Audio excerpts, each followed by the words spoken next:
Hello dear students, हम लोग life process का 3 पार्ट पढ़ चुके हैं। न्यूट्रिशन पढ़ चुके हैं, रिस्पायरेशन पढ़ चुके, ट्रांसपोर्टेशन पढ़ चुके। अब इसका इस चैप्टर का जो लास्ट प्रोसेस पढ़ना है वो है एक्सक्रीशन। तो एक्सक्रीशन सबसे पहले है क्या? तो कहता है कि कोई भी वेस्ट मटेरियल जो कि अनवांटेड है, जो कि हम वेस्ट मटेरियल ऐसे भी किसको चाहिए, तो बॉडी के अंदर जो भी वेस्ट मटेरियल बन रहा है वो क्या होना चाहिए? शरीर के बाहर वो जाना चाहिए। तो शरीर के बाहर जाना चाहिए तो वो प्रोसेस क्या कहलाता है? एक्सक्रीशन कहलाएगा। तो the biological process involved in the removal of waste material from our body is called excretion. Definition आप ऐसा दे सकते हो। अब आप एक्सक्रीशन जो अभी हम पढ़ा रहे हैं, ऐसा नहीं है कि इसके पहले एक्सक्रीशन आप नहीं हुआ। जैसे न्यूट्रिशन में हम जो भी फूड लेते थे और जो अनडाइजेस्टेड फूड या जो वेस्ट मटेरियल होता था वो एनस के थ्रू क्या हो जाता था? निकल जाता था। तो वो भी क्या हुआ? वो भी एक्सक्रीशन हुआ, एक्सक्रीटरी प्रोडक्ट हुआ, एक्सक्रीटरी प्रोडक्ट ऑफ न्यूट्रिशन, जो कि अनडाइजेस्टेड फूड है या जो डाइजेस्टेड है और जिसको कि हम एब्जॉर्ब हमारा बॉडी नहीं कर पाएगा, वो क्या हो जाएगा? वो वेस्ट मटेरियल के फॉर्म में बाहर हो गया। तो पहला न्यूट्रिशन में एक्सक्रीशन हुआ था। दूसरा जैसे रिस्पायरेशन में आप देखिए कि आपको ऑक्सीजन की आवश्यकता है, लेते हो और CO2 क्या करते हो? रिमूव करते हो। तो वहां पे CO2 आपके लिए क्या था? वेस्ट मटेरियल था, तो उसको आप क्या कर दिए? रिमूव कर दिए। तो वो एक्सक्रीटरी प्रोडक्ट हो गया किसका? रिस्पायरेशन का। तो यहाँ पे फिर एक्सक्रीशन का आवश्यकता क्या पड़ा अलग से टॉपिक की? तो कहता है कि यहाँ पे जो एक्सक्रीशन हम पढ़ेंगे वो एक्सक्रीशन किसका है? तो ये एक्सक्रीशन है ब्लड का। ब्लड में सारा एक्टिविटी, सब कुछ, ट्रांसपोर्टेशन एनर्जी का one cell to another cell कहाँ किसके थ्रू होता है? ब्लड का। तो ये एक्सक्रीशन जो होगा वो किसका होगा? तो ब्लड में जो भी इम्प्योरिटी है, और वो इम्प्योरिटी कैसा होगा? तो वो इम्प्योरिटी होगा नाइट्रोजिनस वेस्ट मटेरियल होगा। ब्लड में नाइट्रोजिनस वेस्ट मटेरियल होता है। जैसे हमारे ब्लड में यूरिया या यूरिक एसिड का फॉर्मेशन होता है, नाइट्रोजिनस वेस्ट है ये सब। तो ये नाइट्रोजिनस वेस्ट क्या होगा कि ब्लड से प्यूरिफाई होकर के बाहर जाना चाहिए, नहीं तो क्या होगा? धीरे धीरे उसका अमाउंट ज्यादा हो जाएगा, तो वेस्ट मटेरियल ही ज्यादा हो गया, तो क्या हो जाएगा? ब्लड अपना काम करना बंद कर देगा। तो वो ब्लड का प्यूरिफिकेशन होना चाहिए। तो प्यूरिफिकेशन यानी कि जो वेस्ट मटेरियल है वो बाहर चला जाए शरीर से। तो उसके लिए एक सिस्टम है हमारे शरीर में, उसके एक्सक्रीशन के लिए, इस नाइट्रोजनस वेस्ट के एक्सक्रीशन के लिए एक सिस्टम है हमारे बॉडी में, और वो सिस्टम एक्सक्रीटरी सिस्टम कहलाता है। और एक्सक्रीटरी सिस्टम का एक रफ स्केच यहाँ पे हम बनाए हैं, आपके बुक में भी है, आप वहां से भी फॉलो कर सकते हो। तो यहाँ पे क्या होता है कि इसमें एक्सक्रीटरी सिस्टम में क्या क्या होता है? तो पहला होता है अ पेयर ऑफ किडनी। अब पेयर ऑफ किडनी का मतलब 2 किडनी होगा, एक लेफ्ट साइड में तो लेफ्ट किडनी लिखती है, ये राइट साइड में है तो वो राइट किडनी होगा। और किडनी का पोजीशन कहाँ होगा? तो उसका पोजीशन होता है लोअर एब्डोमेन। लोअर एब्डोमेन होता है both side of the spinal cord. ये बीच में स्पाइनल कॉर्ड होता है हमारे शरीर में, और इसके दोनों साइड यहाँ पे क्या होगा? किडनी का लोकेशन होता है बीन शेप स्ट्रक्चर। आपको दिखने से पता चल रहा होगा स्ट्रक्चर इसका कैसा है किडनी का? तो बीन शेप है, बीन शेप स्ट्रक्चर। कभी कभी पूछता है कि the structure of kidney bean shape, the structure of stomach J shape, ऐसा आपको बताया जा चुका है। तो इसमें सबसे पहले एक्सक्रीटरी सिस्टम में क्या क्या होगा, तो पहला अ पेयर ऑफ किडनी है कंपोनेंट में। उसके बाद क्या होगा, तो आप देख रहे हो कि किडनी से दो पाइप आया है, इधर से ये और इधर से ये आया है। तो दो पाइप को, दोनों पाइप को क्या कहा जाता है, उसको बोला जाता है यूरेटर। उसको क्या बोला जाएगा, यूरेटर बोला जाएगा, उस पाइप, डिलीवरी पाइप जो है। उसके बाद तीसरा चीज जो होता है वो होता है यूरेथ्रा।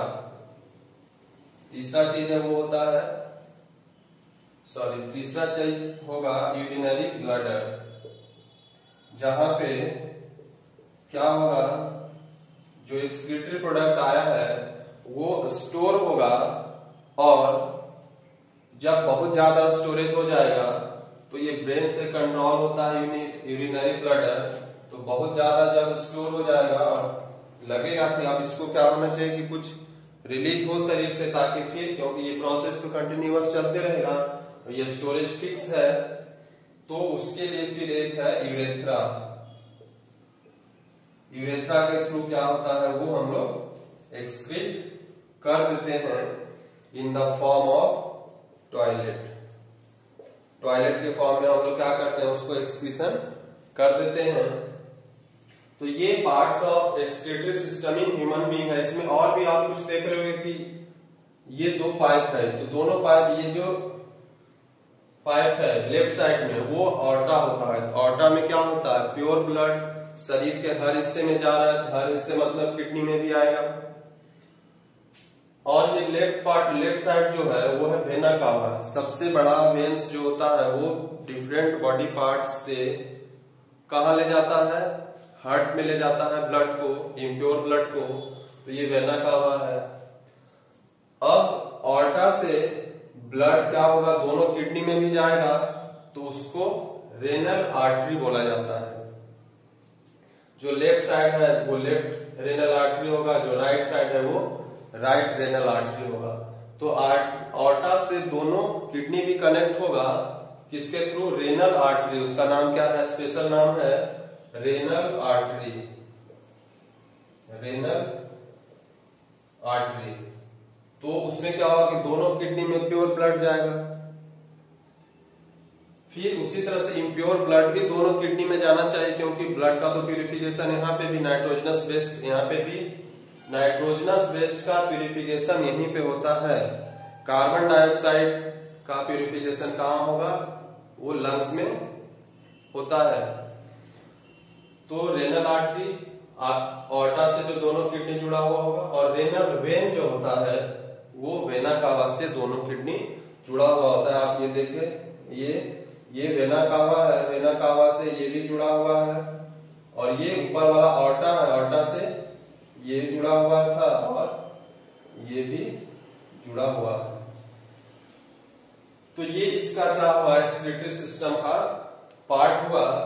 अब क्या होता है कि ब्लड जब इस किडनी में आता, अब एक्चुअली होता क्या, तो होता क्या है, तो ये जो दोनों किडनी होता है, दोनों किडनी के अंदर जो होता है वो बहुत लार्ज अमाउंट में क्या होता है, नेफ्रॉन्स होते हैं। क्या होते हैं,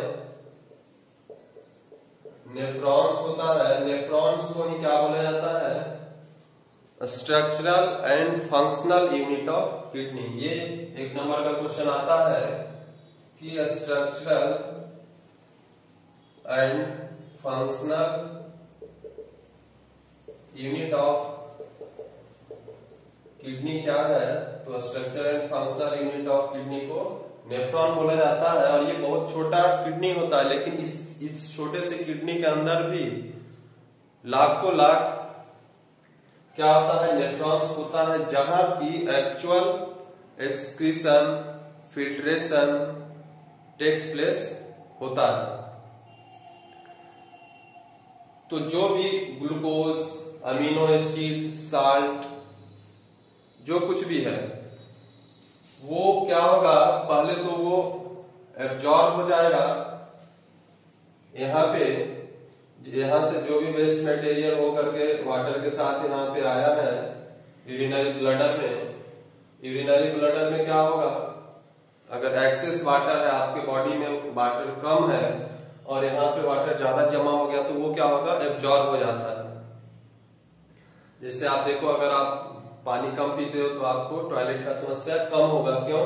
क्योंकि आपके बॉडी में वाटर नहीं है, तो ये जो यहाँ वाटर स्टोर होगा वही वो वाटर फिर से क्या होता है, बॉडी एब्जॉर्ब कर लेता है। तो ग्लूकोज, एमिनो एसिड और extra water is absorbed by body if water in the body is in less amount. अगर वाटर आप पानी नहीं पी रहे हो तो आपको उतना बार बार टॉयलेट भी नहीं होगा, क्योंकि वो फिर से वाटर को क्या करेगा, यूरिनरी ब्लडर में जो जमा हो रहा है, जो यूरेथ्रा के थ्रू निकलेगा, तो वो निकलने से पहले क्या होगा, वो एब्जॉर्ब हो जाता है।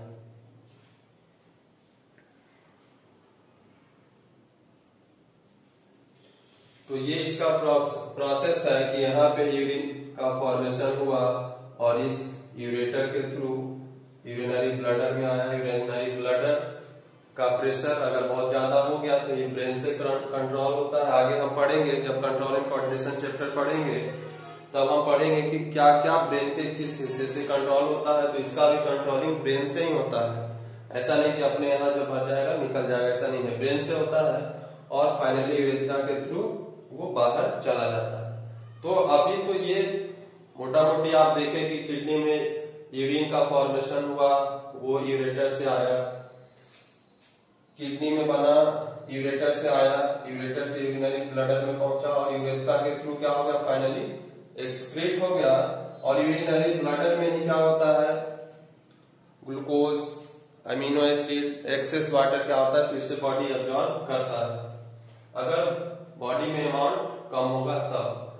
अब ये जो किडनी के अंदर आखिर क्या हो रहा होगा, मतलब किडनी के अंदर इन the sense structure and functional unit of kidney कौन है, नेफ्रॉन है। तो नेफ्रॉन के अंदर क्या हो रहा होगा वो हम अभी देखते हैं।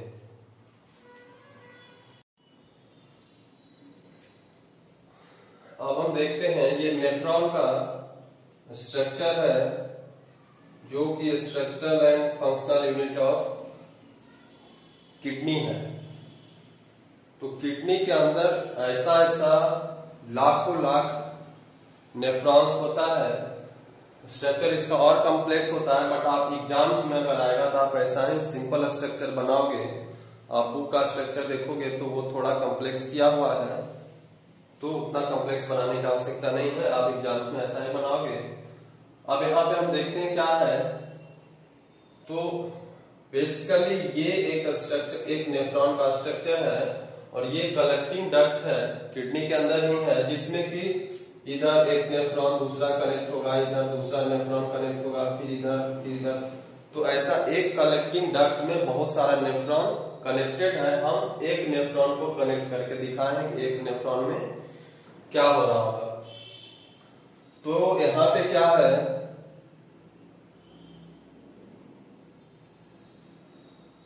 हम देख रहे हैं कि इसको लूप ऑफ हेनले बोला जाता है। हेनले साइंटिस्ट थे, इसका उसी के जगह पे इसका नाम किया गया लूप ऑफ हेनले। इसमें क्या होता है कि यहाँ पे वाटर वगैरह कुछ एक्स्ट्रा जो होता है वो एब्जॉर्ब होता है ब्लड के द्वारा। यहाँ पे भी जब आप किताब में फिगर देखोगे, ओरिजिनल फिगर, तो यहाँ पे भी रेनल वेन्स इसमें लगा हुआ होता है, तो उससे क्या होता है, यहाँ पे एब्जॉर्प्शन होता है। मेन पार्ट इसका क्या है, मेन पार्ट इसका ये जो कप लाइक स्ट्रक्चर है, ये कप लाइक स्ट्रक्चर है, आपको दिख रहा होगा, वो क्या कहला रहा है, बोमेन कैप्सूल कहलाता है, बोमेन्स कैप्सूल कहलाता है। बोमेन भी साइंटिस्ट का नाम था, उसी के नाम पे ये बोमेन्स कैप्सूल पड़ा है।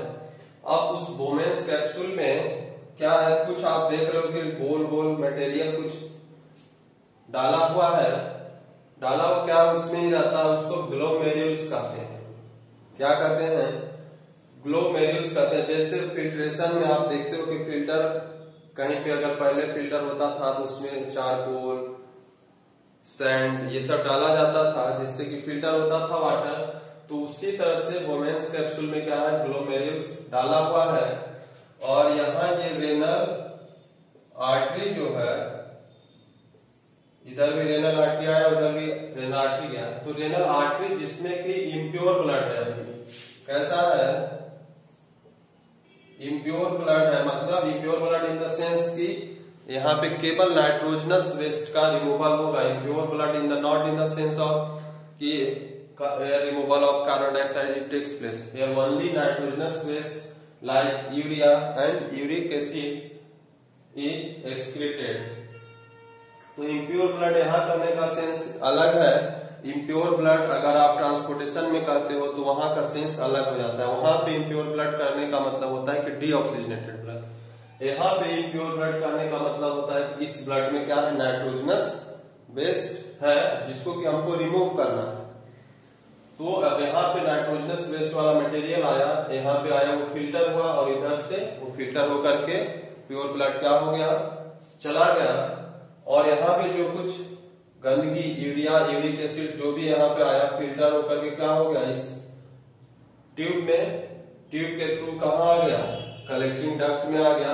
और ऐसा ऐसा ही डिफरेंट बहुत सारे नेफ्रॉन सब एट ए टाइम वर्क करता है। और ये जो कलेक्टिंग डक्ट कभी आपको दिखाए, कलेक्टिंग डक्ट, फिर ये सब किडनी के अंदर ही हो रहा है। फिर किडनी से बाहर कहाँ निकलता है, तो यूरेटर के थ्रू आप देखें, यूरेटर के थ्रू निकलता था, कहाँ जाता था, यूरिनरी ब्लैडर में जाता था, और फिर यूरेथ्रा के थ्रू क्या हो जाता था, वो वापस शरीर से बाहर चला जाता था।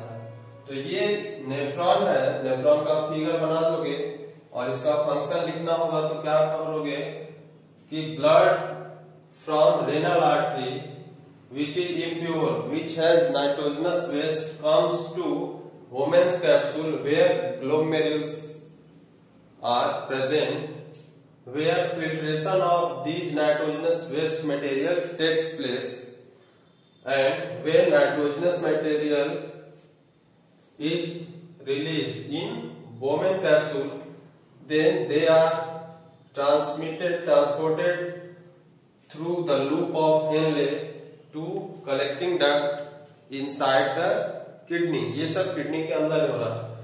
After that, collecting duct had different number of nephron associated with them।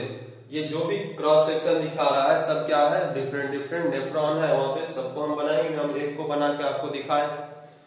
And after collecting duct collect all the nitrogenous waste and it takes their nitrogenous waste to ureter, and through ureter it goes to urinary bladder, and when urinary bladder is filled or when it needs to discharge from urinary bladder, which is controlled by our brain, then it is excreted through urethra of our body। तो इस तरीके से ये nephron का function हो गया। Urinary जो पूरा सिस्टम, इसको यूरिनरी सिस्टम बोला जाता है या एक्सक्रीटरी सिस्टम आप बोलो। तो इस तरीके से क्या होता है हमारा, वो एक्सक्रीशन इन ह्यूमन बीइंग क्या हो रहा है, टेक्स प्लेस हो रहा है। तो ये हमारा एक्सक्रीशन इन ह्यूमन बीइंग है। आगे हम पढ़ेंगे एक्सक्रीशन इन प्लांट।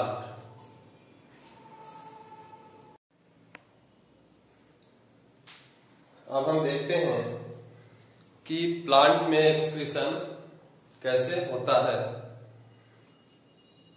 तो प्लांट में डिफरेंट तरीके, प्लांट में कोई स्पेशलाइज्ड ऑर्गन नहीं है। जैसे हमारे शरीर में एक्सक्रीटरी सिस्टम था, किडनी था, प्लांट में ऐसा कोई स्पेशलाइज्ड सिस्टम नहीं होता है।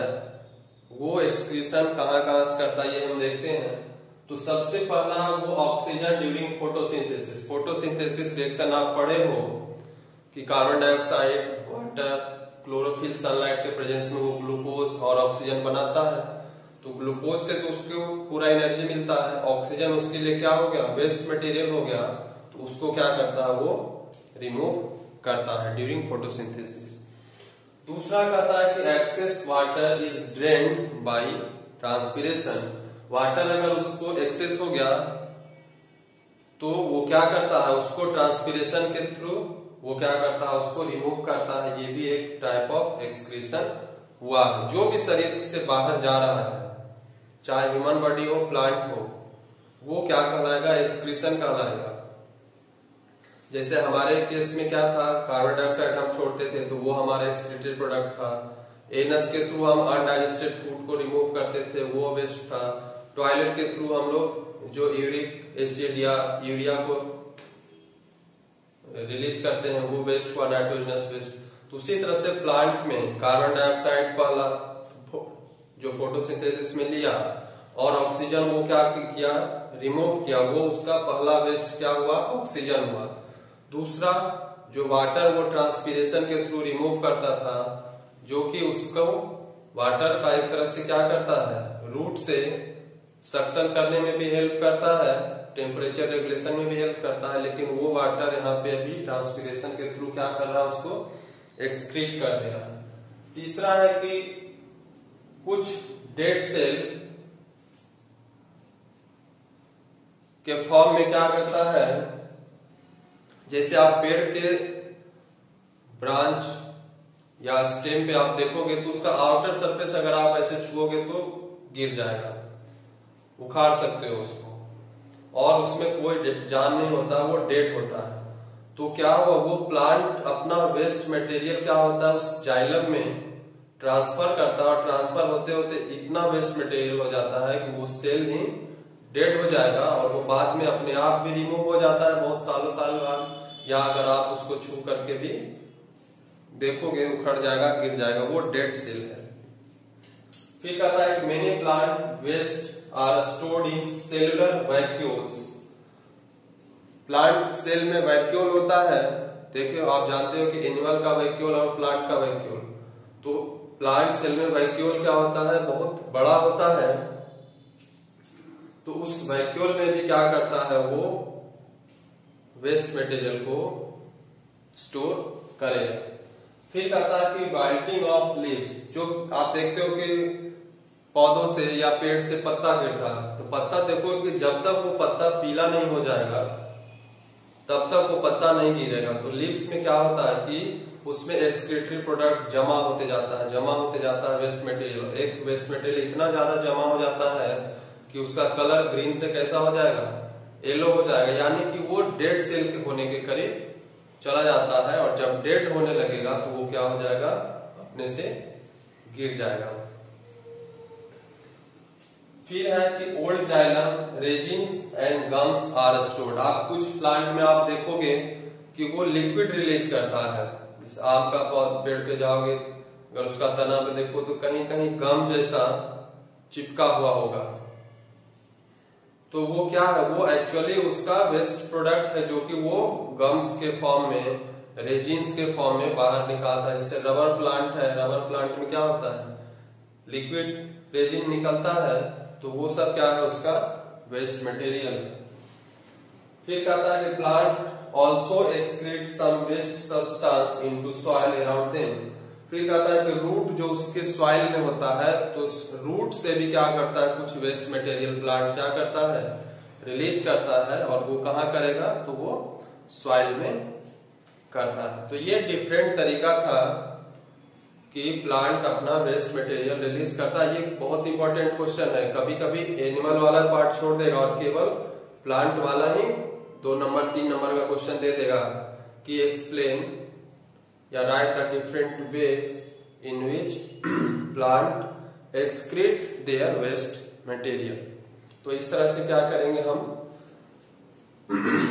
Line by line, point by point, 2-3, अगर 3 नंबर का है तो 3 एक्सप्लेन करोगे, 4 है तो 4, 5 है तो 5, 2 है तो 2, इस तरह से आप करोगे। अगर आपके पास टाइम है तो 2 नंबर का भी है तो 4 पॉइंट आप लिख दोगे। तो इस तरह से हमारा ये लाइफ प्रोसेस कंप्लीटली समाप्त हुआ, और जितना इसमें है इससे ज्यादा आपको कभी भी सीबीएसई एग्जाम्स में नहीं आएंगे। Thank you.